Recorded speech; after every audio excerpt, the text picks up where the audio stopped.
mempresentasikan hasil diskusi kami mengenai manusia dan kebudayaan. Perkenalkan, nama saya Emi Rahwani Siregar. Saya sebagai moderator, saya akan menjelaskan pengertian manusia. Manusia dalam bahasa Inggris disebut man. Arti dasar dari kata ini tidak jelas, tetapi pada dasarnya dapat dikaitkan dengan mens, yang berarti ada yang berpikir. Demikian halnya, arti kata anthropos tidak begitu jelas. Semula anthropos berarti seseorang yang melihat ke atas. Sekarang kata ini dipakai untuk mengertikan wajah manusia. Dan akhirnya homo, bahasa lain yang artinya orang yang dilahirkan di atas bumi. Pada dasarnya manusia adalah makhluk individu. Manusia yang merupakan bagian dan unik terkecil dari kehidupan sosial. Dan manusia atau sebagai makhluk sosial yang membentuk suatu kehidupan masyarakat. Manusia merupakan kumpulan dari berbagai individu. Manusia adalah makhluk yang diciptakan oleh Allah Subhanahu wa Ta'ala, yang pada hakikatnya mereka adalah makhluk individu. Adapun yang dimaksud individu menurut Effendi adalah berasal dari kata in dan divided. Dalam bahasa Inggris, in mengandung pengertian tidak, sedangkan dividen artinya terbagi. Jadi individu artinya tidak terbagi atau satu kesatuan.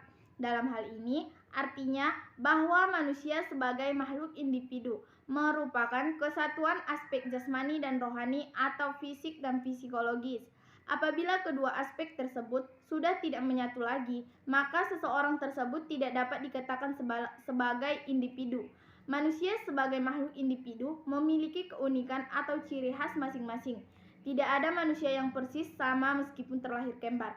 Secara fisik, mungkin manusia akan memilih banyak persamaan, namun secara psikologis akan banyak menunjukkan perbedaan. Ciri khas dan perbedaan tersebut sering disebut dengan kepribadian. Terima kasih. Selanjutnya akan dijelaskan oleh teman saya, Lutfia Anissa Rizky. Perkenalkan, nama saya Lutfia Anissa Rizky. Saya akan melanjutkan tentang pengertian kebudayaan. Secara etimologi, kata kebudayaan dari akar budaya yang berasal dari bahasa Sanskerta. Dari arti kata budi untuk tunggal. Tunggal jamaknya adalah budaya yang diartikan budi atau pikiran. Setelah mendapat awalan K dan akhiran an menjadi kebudayaan yang berarti al-ihwal tentang alam pikiran manusia. Adapun istilah kultur dan yang merupakan istilah bahasa asing yang sama artinya dengan kebudayaan berasal dari kata Latin colorer, artinya mengelola atau mengajarkan, yaitu mengolah tanah atau bertani. Dari asal arti tersebut yaitu colorer dan kultur diartikan sebagai segala daya dan kegiatan manusia untuk mengelola dan mengubah alam. Menurut Edward B. Taylor, menggunakan kata kebudayaan untuk menunjuk keseluruhan kompleks atau ide dan segala sesuatu yang disajikan manusia dalam pengalaman historinya. Termasuk di sini ialah pengetahuan, kepercayaan, seni, moral, hukum, kebiasaan, dan kemampuan serta perilaku lainnya yang diperoleh manusia sebagai anggota masyarakat. Tujuan unsur kebudayaan yang dimaksud adalah 1. Bahasa, 2. Sistem pengetahuan, 3. Organisasi sosial, 4. Sistem peralatan hidup dan teknologi, 5. Sistem mata pencarian hidup, 6. Sistem religi, 7. Sistem kesenian. Perkenalkan, nama saya Romauli Hotmaidata Soid. Saya akan menjelaskan tentang hubungan manusia dan kebudayaan. Manusia dan kebudayaan merupakan dua hal yang sangat erat terkait satu sama lain, di mana manusia memegang peranan yang unik dan dapat dipandang dari banyak segi. Sedangkan kebudayaan lebih dekat kepada karya seni, adat istiadat yang tumbuh dari suatu kumpulan masyarakat. Secara sederhana, hubungan antara manusia dan kebudayaan adalah sebagai perilaku kebudayaan, dan kebudayaan merupakan objek yang dilaksanakan oleh manusia. Menurut saya, jika dilihat dari sisi lain, hubungan antara manusia dan kebudayaan ini dapat dipandang setara dengan dengan hubungan antara manusia dengan masyarakat yang dinyatakan sebagai dialektis. Maksudnya saling terkait satu sama lain. Seperti masyarakat, yaitu orang yang hidup bersama dan menghasilkan kebudayaan. Tidak ada masyarakat yang tidak memiliki kebudayaan, dan begitupun sebaliknya, tidak ada kebudayaan tanpa masyarakat. Contohnya seperti masyarakat dari desa, karena biasanya hanya meniru atau mengikuti budaya yang dilakukan masyarakat dari kota tanpa memikirkan sisi positif dan negatifnya. Mereka hanya berpikir bahwa budaya kota itu lebih maju dan harus mereka jadikan contoh. Lantas, seperti apakah akibat yang akan terjadi jika masyarakat dari desa selalu mengikuti kebudayaan yang ada di kota?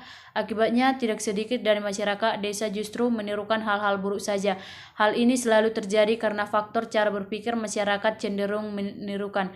Hal inilah yang terkadang dapat menimbulkan konflik pada masyarakat luas karena adanya perbedaan pandangan kebudayaan. Akan tetapi, sering dengan perubahan zaman yang semakin maju, perbedaan pandangan tentang kebudayaan ini mulai surut. Hal ini disebabkan karena mereka ingin budaya yang mereka miliki dapat disatukan nantinya.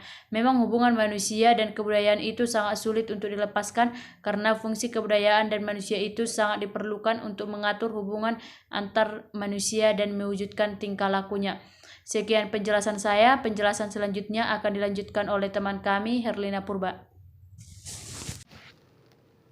Perkenalkan, nama saya Herlina Purba. Saya akan melanjutkan pembahasan mengenai manusia tanpa budaya. Manusia tanpa budaya. Orang biasa tersinggung ketika disebut tidak berbudaya, karena konotasi tidak berbudaya adalah orang yang beranggapan rendah atau kasar. Namun, bisa saja orang sengaja memiliki tidak berbudaya ketika melemparkan isu rendah dan kasar terkait sara, yaitu suku, agama, ras, dan antar golongan.